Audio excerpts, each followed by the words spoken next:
భారతదేశంలో ఎప్పుడో బ్రిటిష్ పరిపాలనలో 1934లో భారతదేశంలో కులాలెన్ని, ఎంతమంది ఏ కులంలో ఉన్నారు అనేటువంటి ఆ కులగణన 1934 బ్రిటిష్ కాలంలో చేయడం, దాన్ని ఇప్పటి వరకు పాటించడం అనేది నిజంగా సిగ్గుచేటైన అంశం.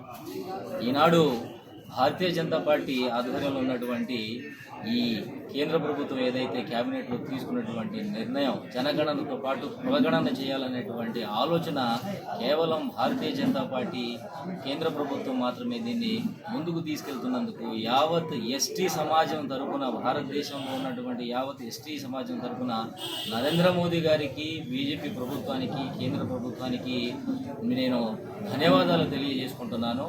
ఇటువంటి కార్యక్రమాలు ఏదైతే రాజ్యాంగానికి అనుకూలంగా ఏదైతే రాజ్యాంగంలో పొందుపరిచినటువంటి అంశాలను అమలు చేసేటువంటి పార్టీ ఈరోజు భారతీయ జనతా పార్టీ. కాంగ్రెస్ పార్టీ చేసినటువంటి తెలంగాణ రాష్ట్రంలో ఏదైతే కులగణన పేరు మీద ఏదైతే కులగణన చేశారో అదంతా పారదర్శకతంగా లేదు, అదంతా అవకతవకలతో కూడినటువంటిది. మనకు కాంగ్రెస్ పార్టీ అంటేనే అవకతవకలు చేసేటువంటి పార్టీ.